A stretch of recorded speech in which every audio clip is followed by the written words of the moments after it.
السلام علیکم ورحمۃ اللہ. الحمدللہ رب العالمین.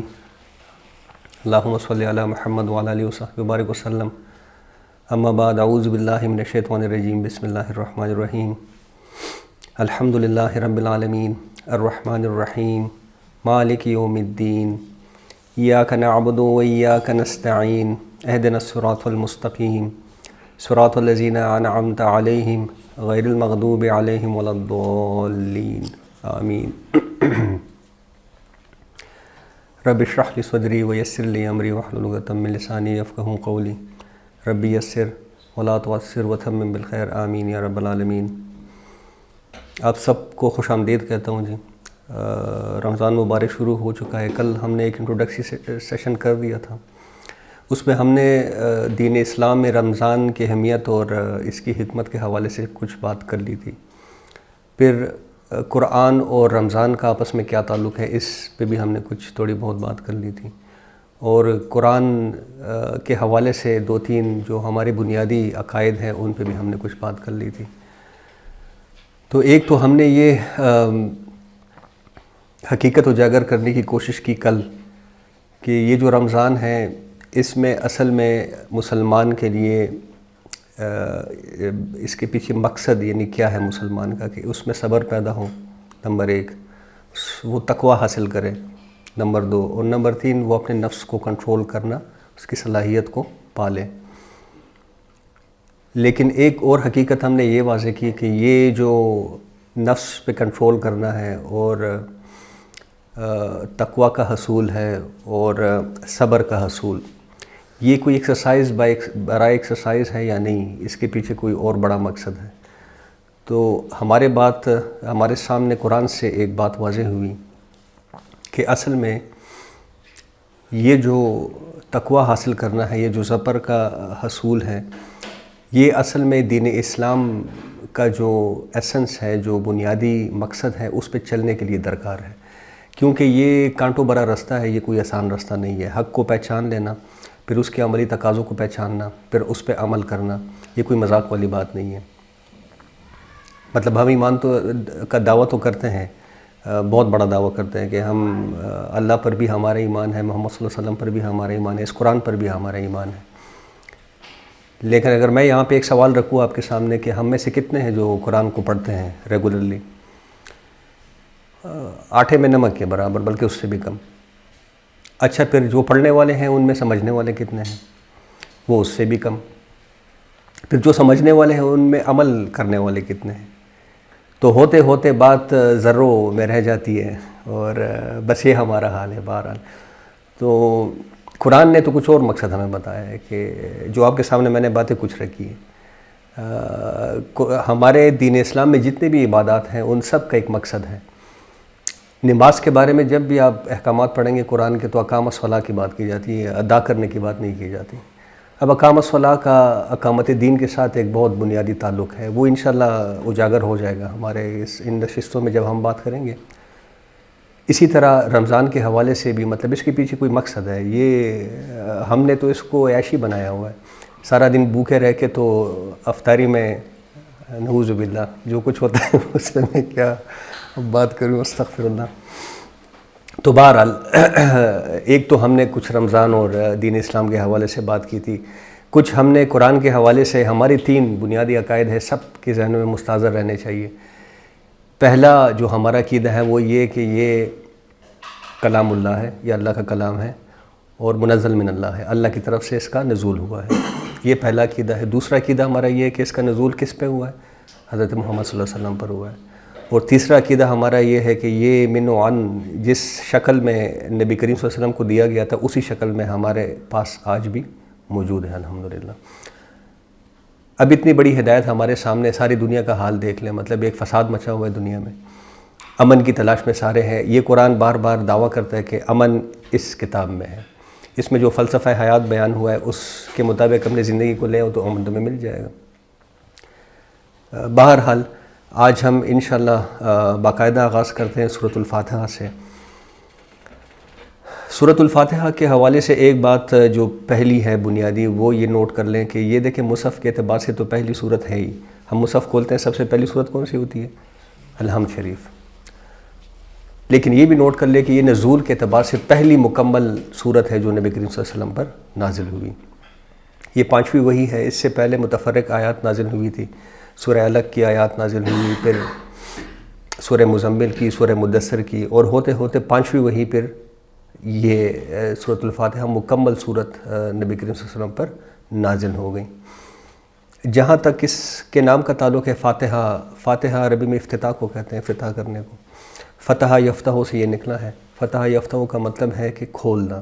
تو دس از این اوپننگ سورت آف قرآن مجید.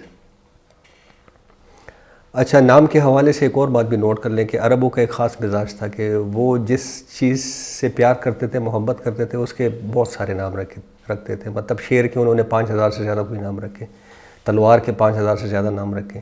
اسی طرح انہوں نے سورہ فاتحہ ہے، یہ چونکہ القرآن اس کو کہا جاتا ہے، اساس القرآن کا، اس کے بھی کافی سارے نام ہیں. مطلب 12-13 تو عام طور پہ بولے جاتے ہیں، لیکن اس میں سے جو 4 ہیں وہ ہم سب کی ذہنوں میں رہنے چاہیے. اس کو الشافیہ بھی کہا گیا ہے، شفا دینے والی صورت. اس کو الکافیہ بھی کہا گیا ہے کہ انسان کے لیے یہی کافی ہو جاتی ہے، اور کچھ آتا ہو نہ آتا ہو اسی کو دل سے لگا لو تو یہ انسان کے لیے کافی ہو جاتی ہے. اس کو القرآن بھی کہا گیا ہے. القرآن کیوں کہا گیا ہے، یہ بھی ہم اس پہ کچھ بات کریں گے تو بات واضح ہو جائے گی. اسی طرح اس کو اساس القرآن بھی، یہ قرآن کی بنیاد ہے. اصل میں سارا قرآن اس بنیاد پر کھڑا ہے. اس میں جو بہرحال ابھی ترجمے میں بات سامنے آ جائے گی، جو قول و قرار ہے اللہ کے ساتھ ہمارا، اسی پہ تو یہ سارا قرآن کھڑا ہے. ایاک نعبد و ایاک نستعین. اگر وہ وعدے بیچ میں سے ہٹ جائے تو یہ قرآن کیا ہے؟ ہم نے بڑی کتابیں یونیورسٹی اور کالج میں پڑھ لی ہے، بس یہ بھی ایک کتاب ہوئے، پڑھ کے تو ایک طرف رکھ دو. تو یہ اساس القرآن ہے سورۃ فاتحہ. اسی کی بنیاد پہ سارا قرآن کھڑا ہے. اس کی کل 7 آیات ہے اور اس پر اجماع ہے. تمام علماء کا اس پر بہرحال اجماع ہے کہ یہ ٹوٹل 7 آیات ہیں. البتہ کچھ اختلاف بھی ہے. اختلاف کیا ہے کہ کچھ قراء حضرات، بصرہ کے جو قراء ہیں بشمول امام شافعی رضی اللہ تعالیٰ عنہ، ان کے مطابق یہ جو آیت بسم اللہ ہے یہ سورۃ الفاتحہ کا حصہ ہے. تو وہ بسم اللہ کو ساتھ ملا کر 7 آیات بناتے ہیں. اور یہ کس طرح بناتے ہیں کہ ہماری ترتیب سے جو آخری 2 آیات ہیں اس کو وہ ایک آیت پڑھتے ہیں. صراط الذین انعمت علیہم غیر المغضوب علیہم ولا الضالین آمین. یہ ہمارے ترتیب کے حوالے سے 2 آیات ہیں وہ اس کو ایک، اور پہلی کو وہ بسم اللہ بنا لیتے ہیں. البتہ امام ابو حنیفہ اور کوفہ کے جو قراء ہیں ان کے مطابق یہ جو آیت بسم اللہ ہے یہ نہ سورہ فاتحہ کا حصہ ہے، نہ قرآن میں کسی اور صورت کا حصہ ہے، بلکہ یہ 2 صورتوں کے مابین فرق پیدا کرنے کے لیے، فصل پیدا کرنے کے لیے بسم اللہ کی آیت لائی جاتی ہے. سورۃ الفاتحہ کی اہمیت بہت بڑی اہمیت ہے. میں نے کچھ چند باتیں تو آپ کے سامنے رکھی دی ہیں، لیکن احادیث سے اس کی اہمیت بالکل واضح ہو جاتی ہے. ایک حدیث میں اس صورت کو الصلاۃ قرار دیا گیا ہے کہ یہی تو اصل نماز ہے. اس صورت کا جو اسلوب ہے، اس کا جو انداز ہے وہ دعائیہ ہے. مطلب انسان کے دل سے جو باقاعدہ ایک دعا نکلنی چاہیے یا ایک آواز میں مومن کی بات کر رہا ہوں. اصل میں جس کی فطرت سلیم ہو، جس کی عقل سلیم ہو، اس کے دل سے جو ایک آواز نکلنی چاہیے، بس سورۃ الفاتحہ وہی حیثیت رکھتی ہے ہماری زندگی میں. اچھا، اہمیت کے حوالے سے ایک اور حدیث ہے اور بڑے واضح الفاظ ہیں کہ لا صلاۃ لمن لم یقرأ بفاتحۃ الکتاب، کہ جس نے سورہ فاتحہ نہ پڑھی اس کی تو نماز ہی نہیں ہے. اب یہاں سے ایک مسئلہ پیدا ہوتا ہے، سوال پیدا ہوتا ہے کہ جماعت پڑھتے وقت کیا مقتدی کو بھی سورہ فاتحہ پڑھنی چاہیے یا نہیں پڑھنی چاہیے؟ اب اس میں بھی علماء کے مابین کچھ اختلافات ہیں. میں آپ کے سامنے 3 آراء رکھ دیتا ہوں. 3 آراء ہیں ہمارے جو امام صاحبان ہیں. فقہ حنفی کے مطابق امام کے پیچھے سورہ فاتحہ کسی رکعت میں نہیں پڑھنی، چاہے وہ جہری رکعت ہو چاہے وہ سری رکعت ہو. بس امام نے پڑھ لی تو آپ کے لیے کفایت کر گئی. یہ فقہ حنفی کا مسئلہ ہے. فقہ شافعی کے مطابق یہ اس کے بالکل برعکس ان کا تجزیہ ہے کہ مقتدی ہر رکعت میں سورۃ الفاتحہ پڑھے گا، چاہے جہری رکعت ہو چاہے سری رکعت ہو. اور فقہ مالکی اس کے بین کی رائے دیتا ہے کہ جہری رکعتوں میں تو نہیں پڑھنا سورۃ الفاتحہ کو، لیکن یہ ہے کہ سری رکعتوں میں پڑھنی ہے. یہ صائب رائے معلوم ہوتی ہے اور ایک مناسب رائے آپ اس کو کہہ سکتے ہیں. مطلب اس میں کوئی پیچیدگی نہیں ہے. باقی دو میں ذرا پیچیدگیاں ہیں. اس میں جب بحثیں شروع ہوتی ہیں تو اس پہ بھی استغفار ہے کہ وہ ہمارے متکلمین کے بیچ اس میں جب جھگڑے شروع ہوتے ہیں تو کوئی عجیب طرح کی باتیں ہوتی ہیں. تو بہرحال یہ 3 آراء ہیں، میں نے آپ کے سامنے رکھ دی ہیں. اسلوب کے بارے میں نے آپ کو بتا دیا، اس کا جو انداز ہے وہ دعائیہ ہیں. البتہ اس ضمن میں قرآن مجید کا ایک بنیادی فلسفہ ہے، وہ ہمارے ذہنوں میں مستحضر رہنا چاہیے. وہ یہ کہ جو بنیادی ہدایت ہے وہ ہمارے اندر، ہماری فطرت کے اندر موجود ہے. یہ قرآن نے جو سورہ شمس میں واضح فرمایا کہ فَأَلْهَمَهَا فُجُورَهَا وَتَقْوَاهَا، کہ یہ جو برائی، نیکی اور برائی کا علم ہے یہ تمہارے اندر میں نے گھون دیا ہے، تمہارے اندر میں نے اس کو داخل کر دیا ہے.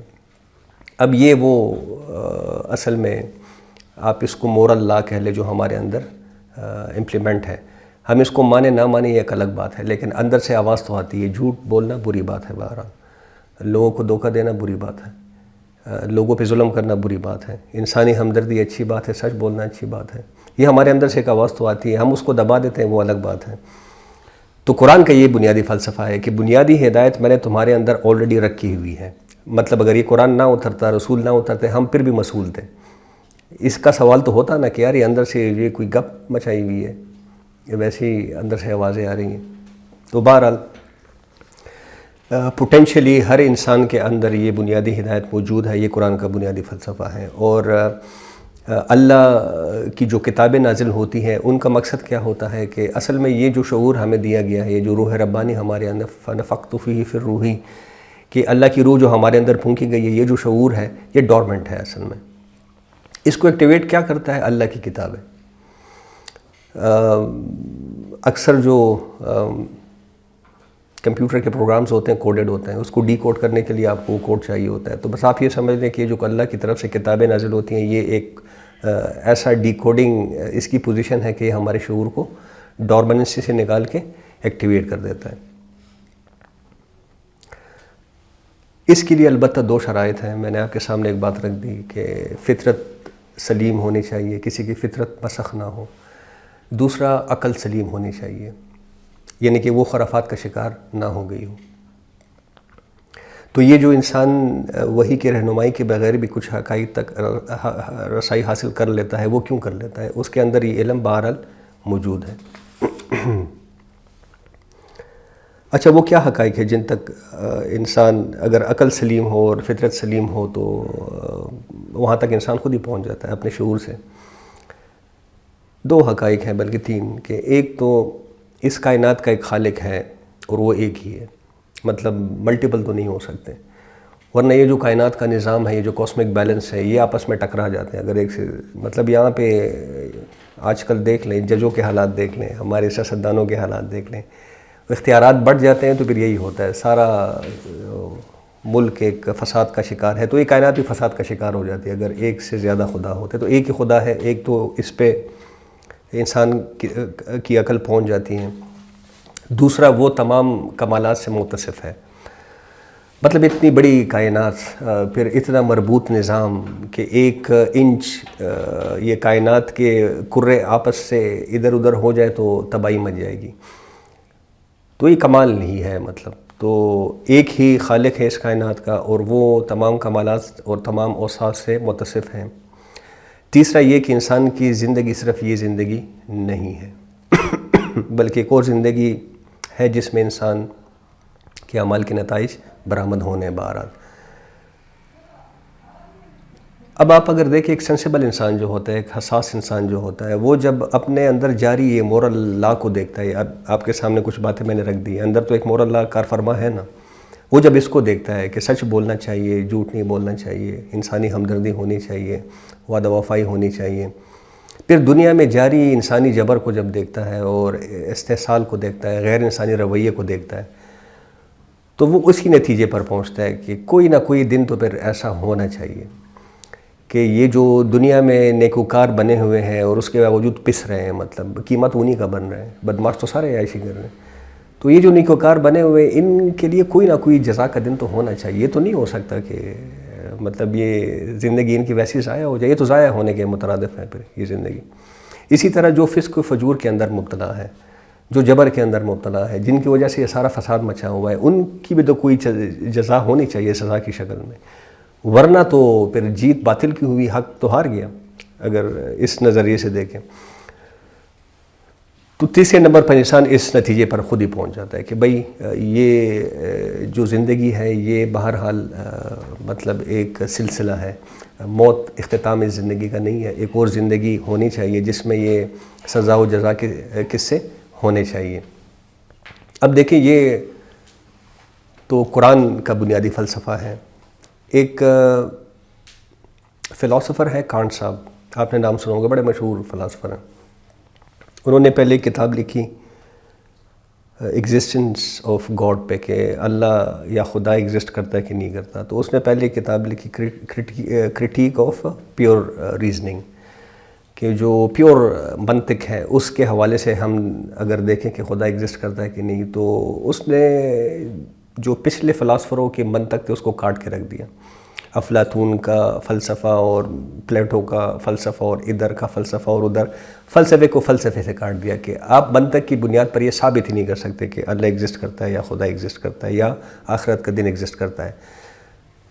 اب یہ کتاب جب اس کی شائع ہوئی تو اس پہ کچھ وہ کیونکہ کرسچن تھا خود، اس پہ کچھ کفر کے فتوے بھی لگ گئے۔ اس کے بعد اس نے ایک اور کتاب لکھی، دا کرٹیک آف پریکٹیکل ریزننگ۔ اب پیور ریزننگ اور پریکٹیکل ریزننگ میں بڑا فرق ہو جاتا ہے۔ اس میں انہوں نے یہ حقیقت لکھی کہ یہ جو انسان کے اندر مورل لا کار فرما ہے، یہ ثبوت ہے کہ خدا ایگزسٹ کرتا ہے اور آخرت کا دن بھی ایگزسٹ کرتا ہے۔ اگر یہ نہ ہوتا تو پھر بات کچھ اور ہوتی۔ تو دیکھیں وہ کرسچن ہو کے اس بات تک پہنچ گیا تھا، تو ایک مسلمان کو تو اس بات تک خود ہی پہنچ جانا چاہیے، اس کا یقین کر لینا چاہیے۔ اب جو انسان یہاں تک کا سفر طے کر لے تو اس سے آگے وہ ایک دعا ہی کر سکتا ہے اپنے خالق سے کہ اتنا تو مجھے معلوم ہو گیا ہے کہ یہ زندگی ایک سلسلہ ہے، یہاں پہ زندگی مرنا کوئی زندگی کا اختتام نہیں ہے، بلکہ اس سے آگے ایک اور زندگی جس میں حساب کتاب لیا جائے گا۔ تو حساب کتاب کیسے لیا جائے گا؟ اب مجھے وہ سیدھا راستہ معلوم ہونا چاہیے کہ جس پہ میں چلوں تو میں وہاں پہ فلاح پا لوں، میں وہاں پہ کامیاب ہو جاؤں۔ کیونکہ سالویشن حاصل کرنے کے لیے میں کیا کروں کیا نہ کروں، اس میں میری عقل ٹھوکر بہرحال کھا سکتی ہے۔ میں کسی اچھے شے کو برا سمجھ سکتا ہوں، کسی بری شے کو میں اچھا سمجھ سکتا ہوں۔ تو پھر اپنے رب سے دعا ہی کی جا سکتی ہے کہ میرے رب تو ہی مجھے وہ سیدھا راستہ دکھا۔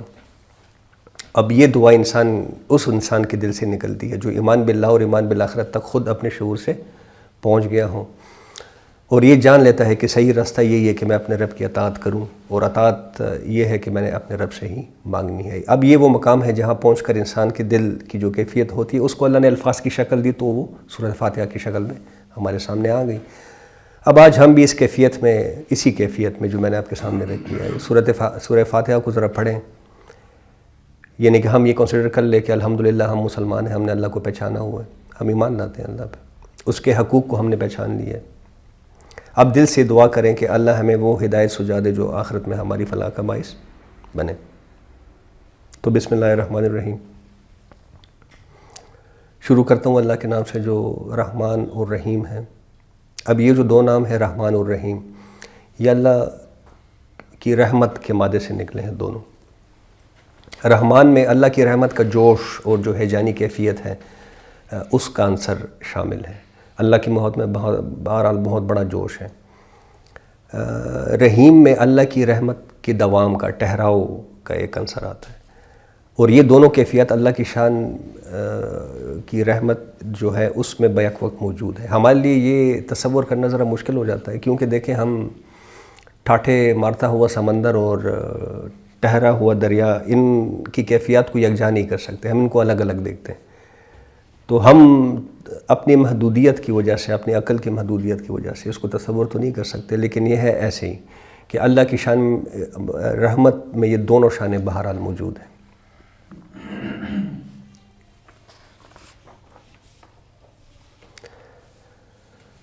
یہ آیت بسم اللہ پہ میں نے کچھ بنیادی 2-3 باتیں آپ سے شیئر کر دی، یہ ذہن میں رکھیے۔ الحمدللہ رب العالمین، تمام شکر اور تمام تعریف اس رب کے لیے ہے جو تمام عالموں کا رب ہے، بادشاہ ہے، مالک ہے۔ حمد میں یہ ایک بات نوٹ کر لیں کہ یہ مجموعہ ہے تعریف اور شکر کا۔ عام ترجمہ اکثر آپ قرآن میں پڑھ لیں تو الحمدللہ رب العالمین کا ترجمہ کیا لکھا جاتا ہے؟ کل تعریف اللہ کے لیے، لیکن صرف تعریف نہیں، تعریف کے ساتھ شکر بھی، حمد اور شکر۔ اب تعریف اس شے کی جاتی ہے جس میں کوئی حسن ہوتا ہے، جس میں کوئی کمال ہوتا ہے۔ مثلاً آپ نے کوئی اچھی گاڑی دیکھی، کوئی اچھی ٹیکنالوجی دیکھی، کوئی اچھا گھر دیکھ لیا تو آپ اس کی تعریف کرتے ہیں، خواہ اس سے آپ کو کوئی نفع حاصل ہوتا ہو یا نہ حاصل ہوتا ہو، لیکن تعریف آپ اس کی کرتے ہیں کیونکہ اس کی اپنی ایک خوبی ہے، اس کا اپنا ایک کمال ہے۔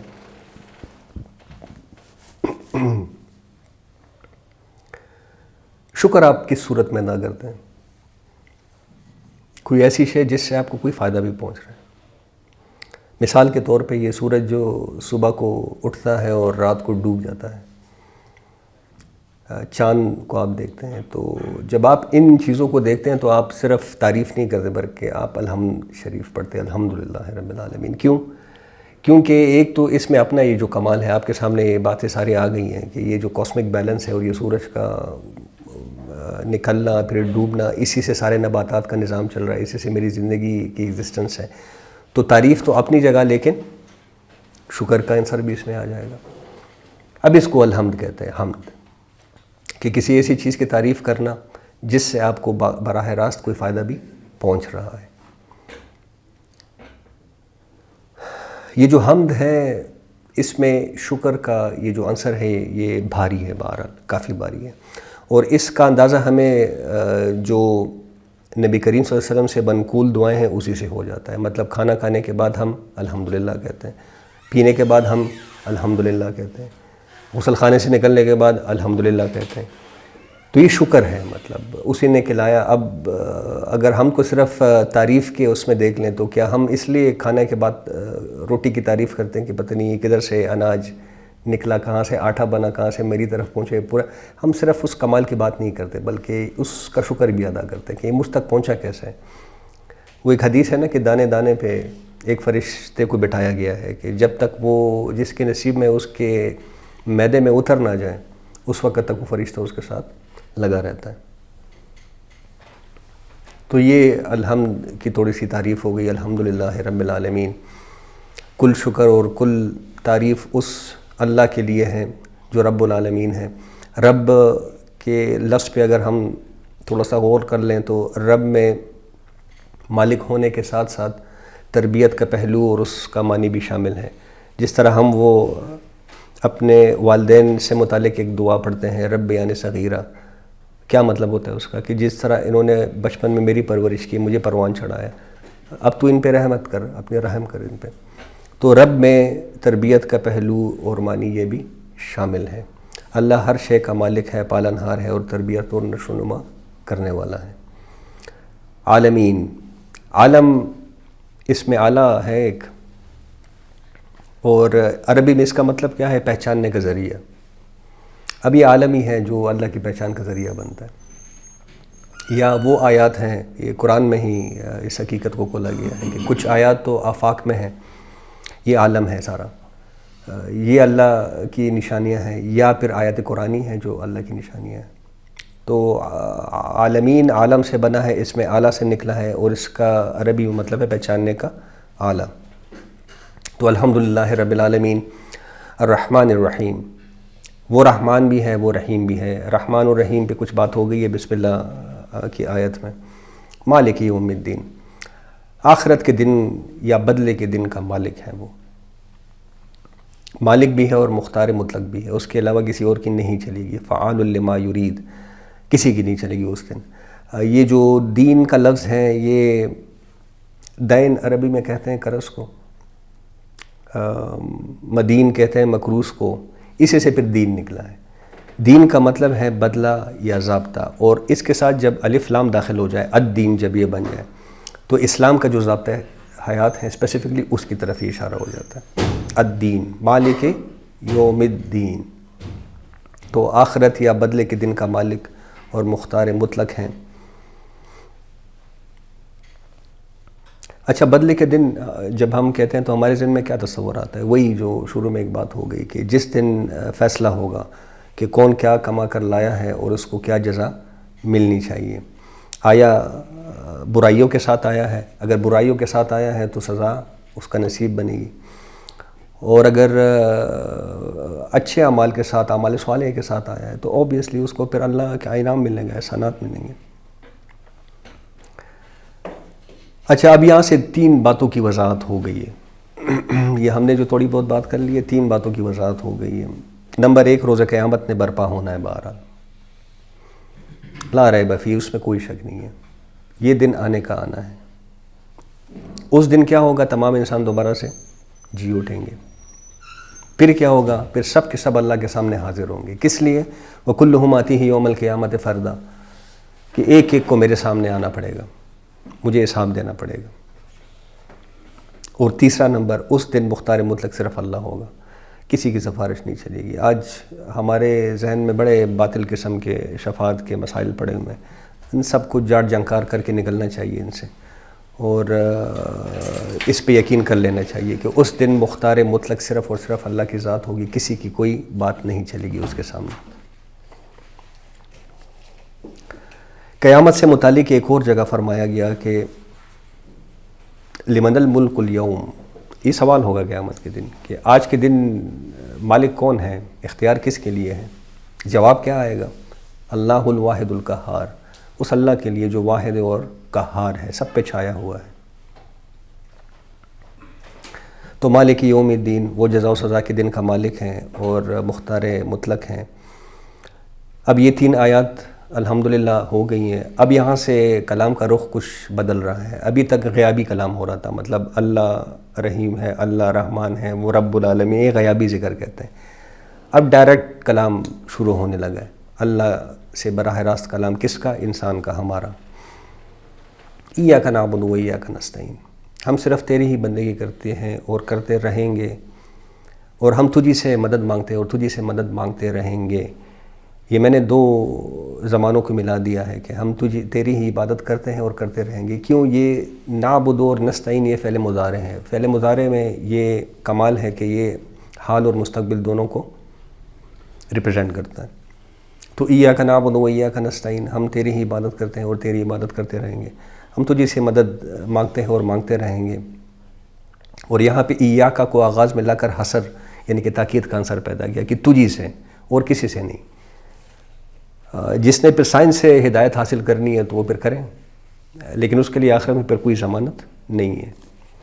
جس نے کیپٹلزم سے کوئی ہدایت حاصل کرنی ہے تو کریں، اس کے لیے یہ کہ قیامت کے دن پھر کوئی وعدہ نہیں ہے.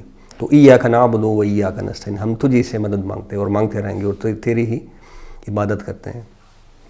اہدنا الصراط المستقیم. اب دیکھیں یہاں تک تو پہنچ گئے.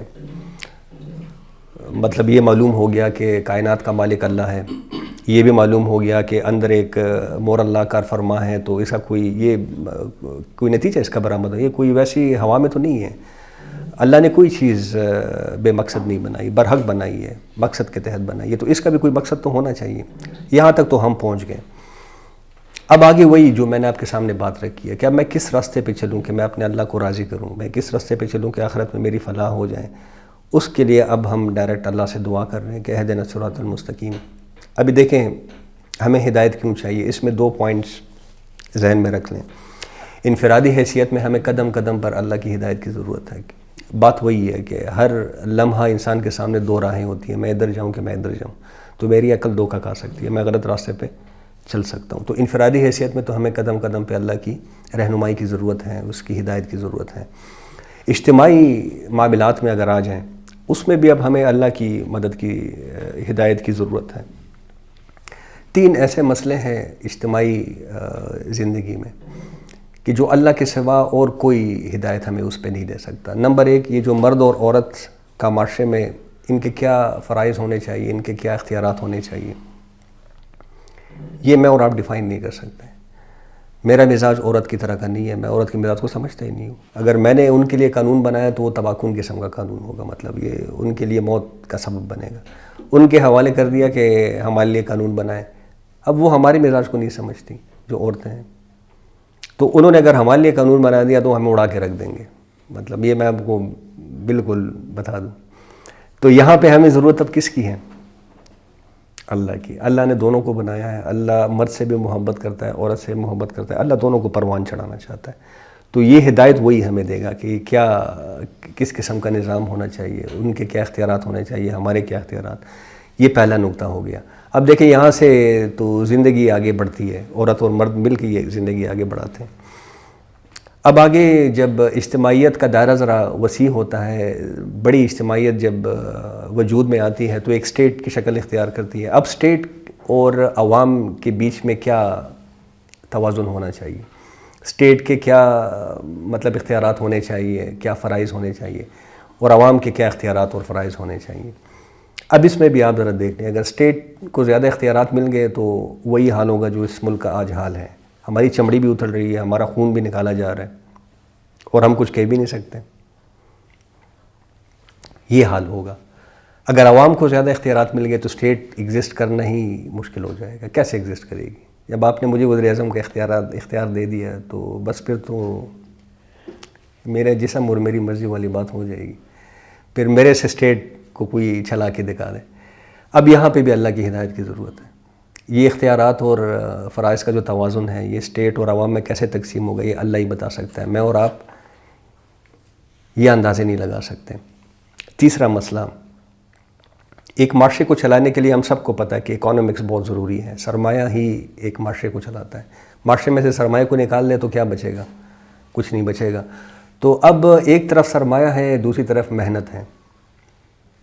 یہ سرمایہ اور محنت جب آپس میں ملتے ہیں تو اس سے کوئی پروڈکٹ بنتا ہے, اور اس سے کوئی نفع ہوتا ہے, اور اس سے سارا اکانومک سسٹم چلتا ہے. اب سرمایہ اور محنت مل کے جب کوئی پروڈکٹ بناتی ہے تو اس منافع میں سے محنت کا کیا حصہ ہونا چاہیے, سرمایہ کا کیا حصہ ہونا چاہیے, یہ توازن بھی اللہ ہی بتا سکتا ہے, یہ ہم نہیں بنا. میں آپ کو ایک مثال دیتا ہوں. یہ جو آئی فون آج کل اسٹیٹس کا سمبل ہے, بہت لوگوں کے پاس ہے,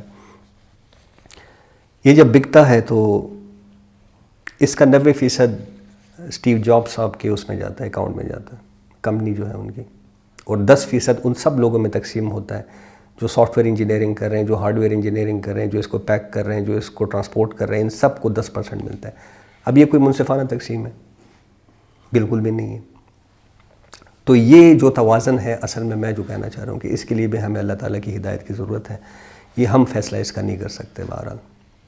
تو اہدنا الصراط المستقیم. اب بات ذرا سمجھ میں آتی ہے کہ ہمیں کیوں اللہ سے ہدایت کے لیے دعا کرنی چاہیے. اچھا, صراط بھی بڑا انٹرسٹنگ لفظ ہے یہاں پہ. یہ اصل میں سین را الف طا سے لکھا جاتا ہے عربی میں, لیکن قرآن میں اس کو صاد سے لکھا جاتا ہے. صراط کہتے ہیں اس چیز کو جو چلنے والے کو اپنے اندر کنزیوم کر لیں. اور اگر آپ دیکھیں راستے کی تعریف یہی بننی چاہیے. ہم جس راستے پہ چلتے ہیں وہ ہمیں اپنے اندر کنزیوم کرتا ہے, ہماری انرجیز کو کنزیوم کر رہا ہے, ہمارے ارادوں کو کنزیوم کر رہا ہے, ہمارے سب کو کنزیوم ہی کر رہا ہے. تو اہدنا الصراط المستقیم, بہرحال ہمیں ہدایت دے اس راستے کے جو بالکل مستقیم ہے, جو بالکل سیدھا ہے. اچھا, پھر یہ ہدایت جو ہے اس کے کئی پہلو ہیں, اس کو بھی ذرا ذہن میں رکھ لیں. مطلب مجھ سے کسی نے کسی کے گھر کا پتہ پوچھا تو ایک ہدایت تو یہ ہے میں ادھر کھڑے اس کو بتا دوں دائیں جاؤں بائیں جاؤں سیدھے جاؤں, مل جائے گا. دوسری ہدایت یہ ہو سکتی ہے میں اس کے ساتھ خود چلنے لگوں کہ آؤ میں آپ کو چھوڑ کے آتا ہوں دروازے تک. اللہ سے ہمیں ایسی ہدایت درکار ہے کہ بلکہ میں تو کہتا ہوں ایسی ہدایت کہ وہ ہمیں گود میں اٹھا کے آخرت تک پہنچا دے. اس کے بغیر بڑا مشکل ہو جائے گا, خاص کر جس زمانے میں اور جس فتنے کے دور میں ہم رہ رہے ہیں. تو یہ پہلو بھی ہدایت کے سامنے رہنے چاہیے کہ ہمیں اللہ سے کس قسم کی ہدایت درکار ہے. اللہ سے ہمیں بالکل گود میں اٹھانے والی ہدایت درکار ہے. صراط الذین انعمت علیہم. اب یہ دیکھیں یہ صراط مستقیم کی مزید وضاحت آپ سمجھ لیں کہ ہو گئی ہے. راستہ ان لوگوں کا جن پر کہ تیرا انعام ہوا. اب یہ کون لوگ ہیں؟ اس کی وضاحت سورہ نساء میں ہوئی ہے. 4 طبقات کا ذکر ہے جو منعم علیہم ہیں, یعنی کہ جس پہ اللہ کے انعام ہوا. وہ کون کون ہیں؟ انبیاء کرام ہیں پہلے نمبر پہ, یہ ہائیسٹ لیول ہے. پھر اس کے بعد صدیقین کرام, یہ ہائر لیول ہے. پھر شہدائے اعظام, یہ نیکسٹ لیول ہے. اور عام صالحین, یہ بیس لائن ہے. اس سے نیچے پھر کیا ہوگا؟ جہنم ہی ہے. اس سے نیچے بس کوئی کامیابی کوئی فلاح نہیں ہے. تو یہ 4 لیولز ہیں. انبیاء کا رستہ تو بند ہو چکا ہے، لیکن یہ 3 رستے ابھی بھی ہمارے لیے کھلے ہیں. ہم صدیق بن سکتے ہیں، ہم شہداء بن سکتے ہیں، ہم صالحین بن سکتے ہیں. تو صراط الذین انعمت علیہم، ان لوگوں کا رستہ ہمیں سجا دے جن پہ تیرا انعام ہوا. غیر المغضوب علیہم، ان لوگوں کا رستہ نہیں. یہ اب مزید تفصیل ہے اسی صراط مستقیم کی کہ ان لوگوں کا رستہ نہیں جن پر تیرا غضب ہوا، یعنی وہ لوگ جو ہدایت کے واضح ہونے کے بعد اس کو ترک کر دیں. یعنی کہ ہدایت دے کے میں آپ کو ایک بات بتاؤں، ہدایت سب کے سامنے آ جاتی ہے، ایسی بات نہیں ہے. صحیح رستہ کیا ہے سب کے سامنے آ جاتا ہے، لیکن ہوتا کیا ہے کہ اپنی نفس کی شرارتوں اور خواہشات کے لیے ہم اسے نظر انداز کر دیتے ہیں، منہ موڑ لیتے ہیں اس سے، تکبر کی وجہ سے، حسد کی وجہ سے. بھئی میری کیوں نہیں چلے، اللہ ہی کی کیوں چلے. مطلب یہ خیال، نفس تو بڑا شریر ہے، اس میں یہ خیالات تو آتے رہتے ہیں. تو ان پر پھر یہ کہ اللہ کا غضب ہوتا ہے.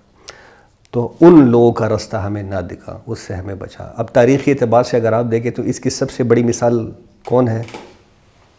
بنی اسرائیل، یہود کی جو قوم ہے، کہ ان کے سامنے ہدایت بالکل واضح ہو کے آگے. بلکہ ان کے کیا حالات تھے وہ تو ابھی یہ سورہ بقرہ میں ہمارے سامنے آ ہی جائیں گے. لیکن انہوں نے یہ ہے کہ ہدایت سے منہ موڑ لیا، حق سے منہ موڑ لیا. یعنی کہ ان کو اللہ تعالیٰ نے ہمیں ایک کتاب دی ہے، ان کو کتنی کتابیں دی ہیں؟ 3 کتابیں دی. 1400 سال تک ان میں نبوت کا تار نہیں ٹوٹا، مسلسل نبی آتے رہے. سینکڑوں نبی آئے آپ، لیکن کسی کا اثر نہیں ہوا ان پر، ان کی شرارتوں پر. ابتداء میں 2 نبی تھے، موسیٰ علیہ السلام اور ہارون علیہ السلام. اختتام پر بھی 2 نبی تھے، عیسیٰ علیہ السلام اور یحییٰ علیہ السلام. لیکن انہوں نے اپنی شرارت نفس کی وجہ سے ہدایت اور حق سے منہ موڑ دیا. اس سے بڑھ کر ہدایت محمد صلی اللہ علیہ وسلم بھی، مطلب جب محمد صلی اللہ علیہ وسلم آئے عیسیٰ علیہ السلام کے بعد کون تھے نیکسٹ نبی؟ محمد. ان سے بھی منہ موڑ لیا، ان کو بھی نہیں مانا. اس لیے وہ مغضوب علیہم بن گئے. تو غیر المغضوب علیہم، ان لوگوں کا رستہ ہمیں نہ بتا، ان سے ہمیں بچا. اور اس سلسلے میں ایک حدیث پہ اپنے ذہن میں رکھ لیں کہ آپ صلی اللہ علیہ وسلم کا ارشاد ہے کہ تم پر بھی لازماً وہ تمام حالات آ کر رہیں گے جو بنی اسرائیل پر آئیں، یہاں تک کہ اگر کوئی گو کے بل میں گھسا تو تم میں سے بھی کوئی گو کے بل میں گھسے گا، اور اگر کسی بد نصیب نے وہاں اپنی ماں سے زنا کیا ہو تو تم میں سے بھی کوئی بد نصیب اٹھے گا کہ وہ بھی یہی کام کرے گا. اسی لیے بنی اسرائیل کا بڑا کھلا ایک تذکرہ ہوا ہے سورہ بقرہ میں کہ یہ وہ نفس کی شرارتیں ہیں، یہ وہ خواہشات ہیں جن کے پیچھے پڑ کے تو بس اسی راستے پہ بھی انسان چلنے لگتا ہے. تو غیر المغضوب علیہم بہرحال ولا الضالین، اور نہ ان لوگوں کا راستہ جو گمراہ ہوئے. اب یہ جو ضال کا لفظ ہے یہ عربی میں 3 طریقوں سے استعمال ہوتا ہے. کوئی گمراہ ہو جائے اس کے لیے بھی استعمال ہوتا ہے، ہدایت کی تلاش میں بھٹکنے والوں کے لیے بھی یہ لفظ استعمال ہوتا ہے. اسی تناظر میں آپ صلی اللہ علیہ وسلم کے لیے بھی یہ لفظ استعمال ہوا. سورہ دہا میں آپ صلی اللہ علیہ وسلم کے لیے کیا لفظ استعمال؟ وَوَجَدَكَ ضَالًّا فَهَدَىٰ، کہ آپ حق کے متلاشی تھے تو ہم نے آپ کو ہدایت کا راستہ سجا دیا. تو ایک گمراہ کے لیے بھی ضال کا لفظ استعمال ہوتا ہے، حق کے تلاش میں بھٹکنے والوں کے لیے بھی استعمال ہوتا ہے. تیسرا، کوئی کسی کی محبت میں پاگل ہو جائے، دیوانہ ہو جائے تو اس کے لیے بھی ضال کا لفظ استعمال ہوتا ہے. اب اس میں وہ لوگ بھی شامل ہیں جو کسی مغالطے کی وجہ سے حق سے منحرف ہو جائے. مطلب ضروری نہیں ہے کہ حق کوئی اپنی ہٹ درمی کی وجہ سے چھوڑ دے، اپنے تکبر کی وجہ سے چھوڑ دے، کسی غلط فہمی کی وجہ سے بھی لوگ حق سے آگے پیچھے ہو سکتے ہیں. اب اس کی سب سے بڑی مثال اگر میں آپ کے سامنے رکھوں، مطلب ضالین، وہ مغضوب علیہم کی مثال تو آپ کے سامنے آ گئی، یہود. اب ضالین کی سب سے بڑی مثال اگر زمانی اعتبار سے دیکھیں تو یہ عیسائی ہیں. انہوں نے عیسیٰ علیہ السلام کو مانا تو صحیح، لیکن ان کی محبت میں غلو کیا. کس طرح کا غلو کیا؟ کہ انہوں نے تثلیث کا عقیدہ گڑھ لیا، عیسیٰ علیہ السلام کو اللہ کا بیٹا بنا دیا، نعوذ باللہ. اور یہاں سے ان کے حالات گڑبڑ ہو گئے، وہ ضال کے اس میں آگے گمراہ تو نہیں کہہ سکتے، لیکن یہ جو تیسرا ہے کہ کسی کی محبت میں پاگل ہو جانا. اب دیکھیں یہ رجحان ہمارے ہاں بھی پایا جاتا ہے کہ آپ صلی اللہ علیہ وسلم کی محبت میں اکثر لوگ غلو کر جاتے ہیں. بس یہ ہے کہ یہ غلو عیسیٰ علیہ السلام کے حق میں ذرا زیادہ ہو گیا، ان کو اللہ کا بیٹا بنا دیا. تو غیر المغضوب علیہم ولا الضالین، اور اس کے آخر میں آمین کہنا یہ واجب ہے، مسنون بھی ہے. تو اس کے آخر میں ہمیں آمین بہرحال کہنا چاہیے. کسی کی منہ سے ہم سن لیں سورہ فاتحہ تو آخر میں آمین کہنا چاہیے. بالجہر بھی کہہ سکتے ہیں، مخفی بھی کہہ سکتے ہیں، اس کو بھی کوئی ایشو نہیں بنانا چاہیے. جس کو بالجہر کہنا ہے وہ بالجہر کہہ دے، جنہوں نے سری طور پہ کہنا ہے وہ سری طور پر کہہ دے. اب آخر میں آپ کے سامنے سورہ فاتحہ سے متعلق ایک بڑی پیاری حدیث ہے نبی کریم صلی اللہ علیہ وسلم کی، میں وہ رکھنا چاہوں گا. یہ حدیث قدسی ہے اور ابو ہریرہ رضی اللہ عنہ سے مروی ہے. قال رسول اللہ صلی اللہ علیہ وسلم، کہ اللہ فرماتا ہے کہ قسمت الصلاۃ بینی و بین عبدی نصفین، کہ یہ جو صلاۃ ہے یہ میں نے اپنے اور اپنے بندے کے مابین دو حصوں میں منقسم کر دی ہے. فنصفها لی و نصفها عبدی، تو اس کا نصف میرے لیے ہے اور نصف میرے بندے کے لیے ہے. ولعبدی ما سأل، اور میرے بندے نے جو مانگا میں نے اس کو دے دیا. اور پھر آگے فرمایا، یہ اللہ تعالیٰ فرما رہے ہیں کہ جب میرا بندہ کہتا ہے الحمدللہ رب العالمین، تو میرا جواب کیا ہوتا ہے، یعنی کہ اللہ کا جواب کیا ہوتا ہے، حمدنی عبدی، کہ میرے بندے نے میری حمد کی. وَإِذَا قَالَ الرحمن الرحیم، جب میرا بندہ کہتا ہے الرحمن الرحیم، تو قال اللہ کیا کہتا ہے، اسنا الی عبدی، کہ میرے بندے نے میری ثنا کی. اور جب بندہ کہتا ہے مالک یوم الدین، تو اللہ تعالیٰ کا جواب آتا ہے مجدنی ربی، کہ میرے بندے نے میری بزرگی، میری تمجید بیان کی. اب یہ تین آیات ہو گئیں، ہم، ثنا، بزرگی، یہ تینوں وہ بات اب سمجھ میں آ جائے گی کہ یہ کس طرح نفس اللہ کے لیے اور نفس. یہ پہلی تین جو آیات ہیں یہ اللہ کے لیے ہیں، اس کی حمد ہو گئی، اس کی ثنا ہو گئی، اس کی بزرگی کا بیان ہو گیا. اب یہ چوتھی جو آیت ہے ایاک نعبد و ایاک نستعین، یہاں پہ اللہ کہتے ہیں کہ ھذا ما بینی و بین عبدی، یہ ہے جو میرے اور میرے بندے کے بیچ تقسیم ہے. آدھا میرے ایاک نعبد کیا ہے، اللہ کے لیے، ہم اللہ سے مدد، اور ایاک نستعین یہ ہمارے بندوں کے لیے ہے. اور اس سے آگے پھر جب ہم کہتے ہیں اہدنا الصراط المستقیم صراط الذین انعمت علیہم غیر المغضوب علیہم ولا الضالین، اس کے بارے میں اللہ تعالیٰ فرماتا ہے کہ وَلِعَبْدِ مَا سَأَلَ، کہ میرے بندے نے مجھ سے جو مانگا میں نے اس کو دے دیا. لیکن شرط کیا ہے، ایاک نعبد و ایاک نستعین، یہ قول و قرار. مطلب ہم جب جاب کے سلسلے میں یا کاروبار کے سلسلے میں کوئی کانٹریکٹ کرتے ہیں، کوئی ایگریمنٹ کرتے ہیں، تو ایک ایک کلاس کا ہم خیال رکھتے ہیں. مطلب آگے سے پیچھے نہیں ہو سکتے. آگے سے پیچھے ہو جائے تو پارٹنر ہمیں ٹائٹ کر کے رکھ دیتا ہے، ٹھیک ہے، یا باس ہمیں ٹائٹ کر کے رکھ دیتا ہے. یہ عجیب مذاق مچا ہوا ہے. مطلب اتنا بڑا عہد و پیما ہم کر رہے ہیں اللہ کے ساتھ کہ میں تیری عبادت کروں گا اور میں تجھے سے بہرحال مدد مانگوں گا. اور کر کیا رہے ہیں، اسی لیے تو وہ قرآن میں ہے لِمَ تَقُولُونَ مَا لَا تَفْعَلُونَ، کیوں ایسی بات کرتے ہو جس کو تم کر نہیں سکتے. تو اللہ خیر کرے. ہم مسلمانوں کی اکثریت کا آج یہی حال ہے کہ ہم کہتے تو کچھ ہے لیکن کرتے کچھ ہے.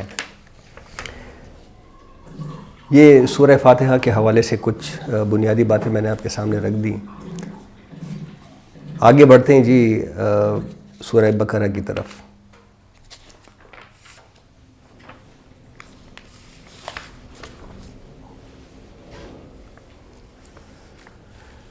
سورہ بقرہ اگر نام کے حوالے سے دیکھا جائے تو اس کو سورہ بقرہ کیوں کہا جاتا ہے؟ اس میں بقرہ کا ذکر ہے، گائے کا ذکر ہے. گائے بنی اسرائیل، وہ ہم پڑھیں گے انشاءاللہ. ایک واقعے کا ذکر ہے جس میں ان کو کہا گیا کہ کوئی گائے پکڑ کے ذبح کر لو، تو انہوں نے ذرا چالاکی کرنی چاہیے کہ گائے کس طرح ہونی چاہیے. تو آخر میں اللہ تعالیٰ نے ان کو ان کی چال میں گھیر دیا. اسی گائے پہ انگلی آ گئی جس کو وہ ذبح نہیں کرنا چاہتے تھے. شروع میں کر دیتے تو کچھ بھی ہو جاتا. آج مسلمانوں کا بھی یہی حال ہے. مسلمانوں سے کہو کہ کوئی اچھا کام کرو، وہ اس میں سوالات کہ میں کیسے کروں، اگر ایسے کر لوں تو کیا ہو، ویسے کر لوں تو کیا. اس لیے وہ حدیث ذہن میں رکھنے کی ہے کہ ہم پہ وہ سب حالات آ کر رہیں گے جو بنی اسرائیل پر آ چکے ہیں. بہرحال سورۃ البقرہ 286 آیات پر مشتمل صورت ہے. اس میں 40 رکوع ہیں تقریباً 2.5 پارے پہ یہ پھیلی ہوئی صورت ہے. حجم کے اعتبار سے قرآن کی سب سے طویل صورت ہے. آپ صلی اللہ علیہ وسلم نے اسے سنام القرآن قرار دیا ہے. لکل شیء سنام و سنام القرآن البقرہ. سنام کہتے ہیں چوٹی کو، کلائمیکس کو، چوٹی کو. جس طرح اونٹ کا کوہان ہوتا ہے، اونٹ ہم سب نے دیکھا ہے، تو اس کا ایک کوہان، تو اس کا سنام کہلاتا ہے. اسی طرح جو پہاڑ کی چوٹی ہوتی ہے اس کا سنام کہلاتی ہے. تو آپ صلی اللہ علیہ وسلم نے فرمایا کہ ہر شے کی ایک چوٹی ہوتی ہے، اور قرآن کی جو چوٹی وہ کیا ہے؟ سورۃ البقرہ. اچھا، معنوی اعتبار سے اس کا جو جوڑا بنتا ہے وہ اس سے اگلی صورت یعنی کہ سورہ آل عمران. معنوی اعتبار سے یہ اس کا جوڑا بنتا ہے.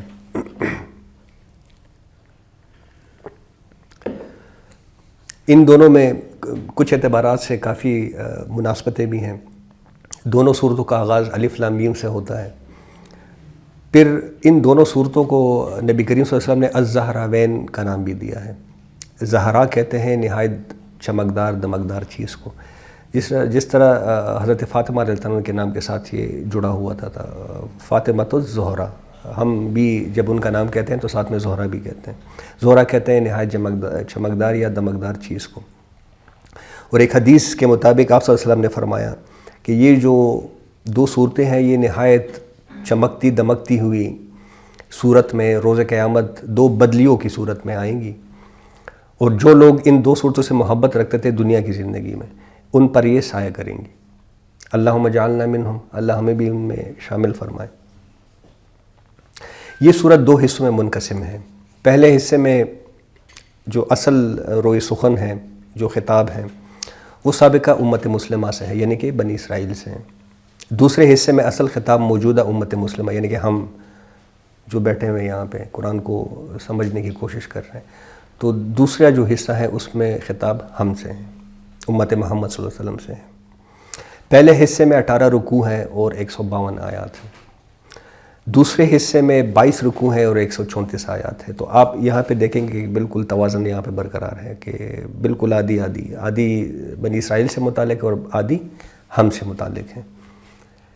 اب چونکہ اس صورت میں 2 امتوں کا ذکر ہے تو ڈاکٹر اشار احمد صاحب نے اس کو ایک اور نام بھی دیا ہے، سورۃ الامتین، 2 امتوں کی صورت. اچھا، اس کا جو پہلا حصہ ہے 18 رکوع کی میں بات کر رہا ہوں، اس پہ 4 رکوع، پھر 10 رکوع اور پھر 4 رکوع، ورٹیکل ایک تقسیم آپ کو ملے گی. پہلے 4 رکوع، پھر 10 رکوع، پھر 4 رکوع. پہلے 4 رکوع میں کیا بات کی گئی ہے؟ جو اب دیکھیں آپ یہ ایک بات ذہن میں رکھ لیں کہ مصحف کے اعتبار سے تو یہ دوسری صورت ہے، لیکن یہ صورت نازل ہوئی کہاں پہ؟ مدینہ میں. اس سے پہلے جو مکی قرآن 12-13 سال میں نازل ہو چکا 2/3 قرآن وہ پہلے سے موجود ہے. تو پہلے 4 رکوعوں میں کیا کیا گیا ہے کہ وہ جو مکی قرآن تھا جو اتر چکا ہے 2/3 قرآن، اس کا ایک خلاصہ، اس کے فلسفے اور اس کی حکمت کا ایک خلاصہ ہمارے سامنے آ جاتا ہے.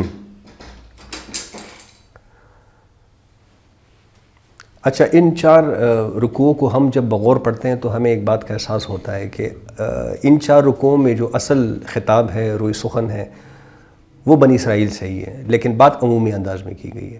لیکن غور جب ہم ابھی کریں گے انشاءاللہ آپ کے سامنے بات آ جائے گی تو بنی اسرائیل سے ہی خطاب ہے. یہ پہلے 4 رکوع ہو گئے. اس کے بعد کی جو 10 رکوع ہے اس میں خطاب براہ راست بنی اسرائیل سے ہیں. یا بنی اسرائیل اذکروا نعمتی التی انعمت علیکم، سیدھا انہیں سے خطاب ہے. پہلے رکوع میں ان کو ایک زوردار قسم کی دعوت دی گئی ہے، کیونکہ دیکھیں نہ موسیٰ علیہ السلام کو مانا نہ عیسیٰ علیہ السلام کو مانا، اب محمد صلی اللہ علیہ وسلم موجود ہے. تو پہلے رکوع میں تو ایک زوردار قسم کی ان کو دعوت دی گئی ہے کہ اس پہ تو ایمان لے کے آؤ بد نصیبوں، مطلب ادھر سے تو معاملہ خراب ہے، ادھر کچھ معاملہ ٹھیک ہو جائے. پھر 9 رکوع میں ملامت اور تنقید ہے کہ میں نے تم بھی کیا کیا احسانات کیے ہیں، آپ کے سامنے کچھ باتیں میں نے رکھ دی ہیں، مطلب انبیاء کا انبار لگ گیا، کتابیں ان کو مل گئی، لیکن تمہارا کیا حال رہا، فسق و فجور کے اندر مبتلا رہے. تو پھر ان پہ لعن طعن ہے اگلے 9 رکوع میں. پھر ایک انڈیکیشن آ گئی. انڈیکیشن کیا کہ اب تمہارا فسق و فجور اس حد تک بڑھ گیا ہے کہ تم اب امت رہنے کے قابل نہیں رہے، لہٰذا تمہیں بدلا جا رہا ہے ایک اور امت کے ساتھ. تو ہم دیکھتے ہیں کہ 15 رکوع سے لے کے 18 رکوع میں تحویل قبلہ کا ذکر آ جاتا ہے. اب تحویل قبلہ سے کیا مراد کہ قبلہ بدلا جا رہا ہے. قبلے بدلنا ایک انڈیکیشن ہے کہ امت کو اب بدلا جا رہا ہے. اب یروشلم قبلہ نہیں رہے گا بلکہ مکہ مکرمہ بنے گا. اب یہ ہے تمہید، تھوڑی سی میں نے آپ کے سامنے رکھ دی. اس کے علاوہ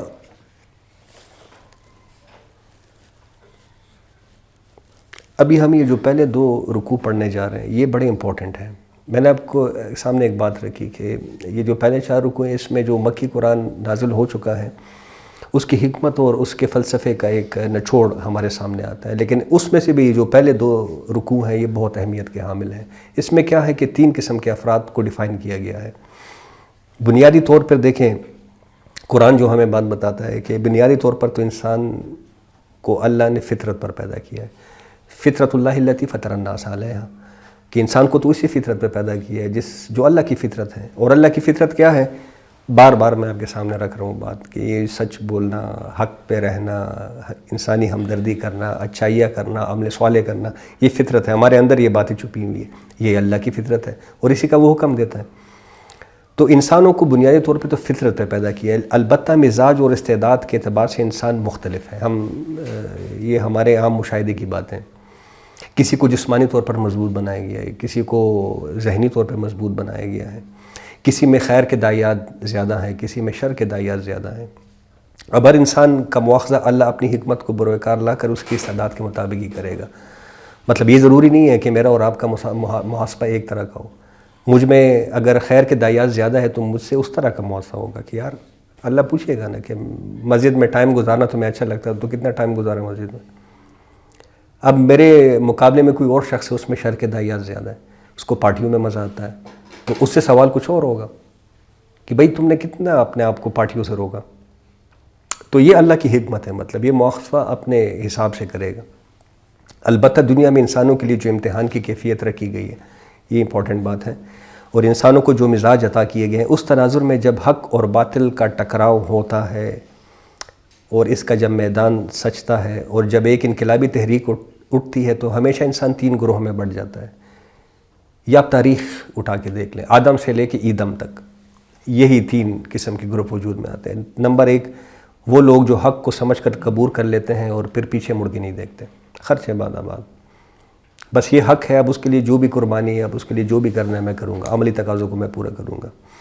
دوسرے نمبر پر وہ لوگ جو حق کو سمجھ کر قبول نہیں کرتے بلکہ اس کو ٹکرا دیتے ہیں اپنی ضد کی وجہ سے، اپنی ہٹ درمی کی وجہ سے، اپنی خواہش پرستی کی وجہ سے، اپنی انا پرستی کی وجہ سے. اور تیسرے نمبر پر وہ لوگ جو حق کو سمجھ تو لیتے ہیں لیکن یا تو اپنے مفاد کے لیے حق کو قبول کر لیتے ہیں لیکن اصل میں حق کو نقصان پہنچانا چاہتے ہیں. اب دیکھیں اسلامی ریاست بن گئی، اب آپ کو اسلام کوئی پسند وسند نہیں ہے لیکن کیا کریں، آپ کاروبار آپ نے یہاں پہ کرنا ہے، آپ نے زندگی یہیں پہ گزارنی ہے، تو ظاہراً تو مسلمان بن گئے، اندر سے آپ کٹر ہے. تو یہ شعوری نفاق ہے. اس کے علاوہ ایک اور جو کیفیت ہوتی ہے کہ انسان حق کو سمجھ جاتا ہے اور شروع میں بڑے اخلاص کے ساتھ آتا ہے کہ اچھا دین ہے اور میں اس میں شامل ہونا چاہتا ہوں، لیکن جب سختی اور قربانی کا تقاضا آتا ہے تو اپنی کمزوری کی وجہ سے، اپنے ضعف کی وجہ سے لڑکھڑا جاتا ہے، الٹے پاؤں پلٹ جاتا ہے. یہ غیر شعوری نفاق ہے. تو بہرحال بنیادی طور پہ یہ 3 قسم کے گروپ بن جاتے ہیں. جب بھی حق اور باطل کا ٹکراؤ ہوا ہے اس زمانے میں، تاریخ اٹھا کے دیکھ لیں، 3 قسم کے گروپ ہی بنتے ہیں. ایک وہ جو حق میں ہو جاتے ہیں، ایک وہ جو حق کو ٹکرا دیتے ہیں، اور ایک بین والے ہوتے ہیں، کبھی ادھر کبھی ادھر. کوئی آسانی کا معاملہ ہوا تو حق کے ساتھ لگ گئے، تقاضا کوئی آ گیا تو پھر دوسری طرف بھاگ گئے. بسم اللہ اول و آخرہ. الف لام میم، یہ حروف مقطعات ہیں اور اس سے متعلق ہمارے علماء کا اجماع ہے کہ اس کا جو اصل مفہوم ہے وہ اللہ اور رسول صلی اللہ علیہ وسلم کے علاوہ کسی کو نہیں معلوم. چند آراء موجود ہیں البتہ الف لام میم کے حوالے سے، لیکن یہ لوگوں کی اپنی ذاتی آراء ہے. اس کو مطلب ہم چونکہ حدیث میں کوئی اشارہ نہیں ہے، قرآن میں کوئی اشارہ نہیں ہے، تو اس کو ہم حتمی نہیں کہہ سکتے. یہ لوگوں کی ذاتی آراء ہے. مثلا ایک رائے اس سے متعلق یہ ہے کہ یہ شاید کوئی کوڈ ہے.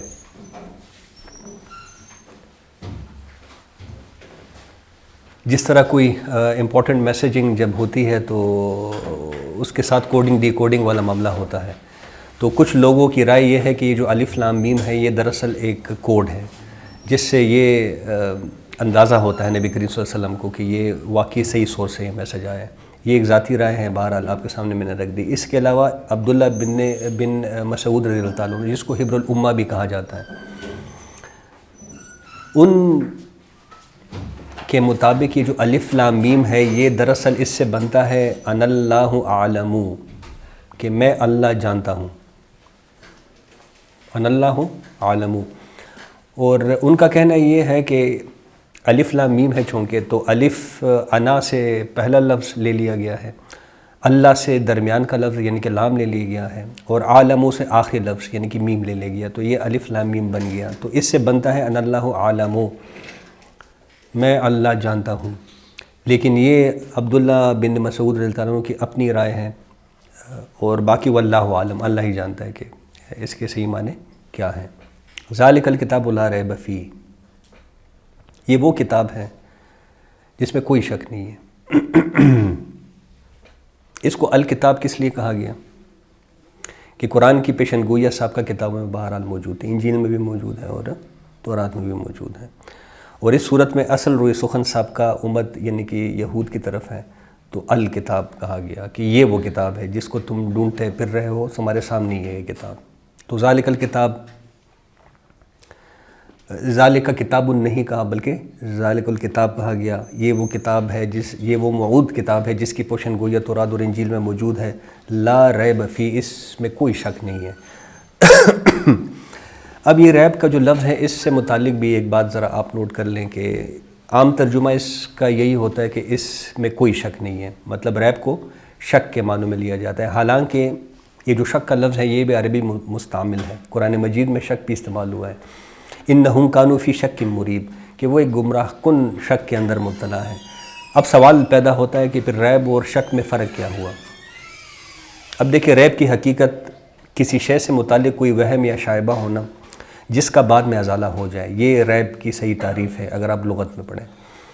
اس کی مثال اگر میں آپ کو دوں کہ شک اور ریب میں فرق کیا ہو سکتا ہے، کہ فار ایگزامپل آپ اپنا کوئی پچھلا معاملہ یاد کرنے کی کوشش کریں، آپ سوچ رہے ہیں اس میں کوئی مسنگ لنک ہے اور آپ آخر میں مطلب شک میں ہی پڑ جائیں کہ یہ معاملہ اس طرح ہوا بھی تھا کہ نہیں ہوا تھا، یہ تو شک ہو گیا۔ ریب کا میں اگر آپ کو بتاؤں، آپ کسی کو اپنا فون نمبر دے رہے ہیں اور آپ بتاتے بتاتے ایک ڈیجٹ پہ تھوڑے ایک لمحے کا توقف کیا اور پھر آپ نے کہا کہ ہاں یہی ہے، یہ اس کو ریب کہتے ہیں۔ جو کچھ لمحے کا شائبہ ہوتا ہے اس کو ریب کہتے ہیں۔ تو ذالک الکتاب لا ریب فیہ، اس میں شائبہ شک کی تو بات ہی نہیں ہے، اس میں ریب کا بھی کوئی وہ نہیں ہے۔ پھر یہ جو لا ریبہ ہے، عربی کا ایک قاعدہ ہے کہ لا کے بعد اگر ناؤن یہ اسم زبر کے ساتھ آ جائے، لا ریبہ، تو یہ لا کیا بن جاتا ہے؟ لا نفی جنس، یعنی آگے جو ناؤن یوز ہوا ہے اس کی تمام جنس کی نفی کر دیتا ہے، کسی قسم کا کوئی شائبہ نہیں ہے، کوئی شک اس میں نہیں ہے۔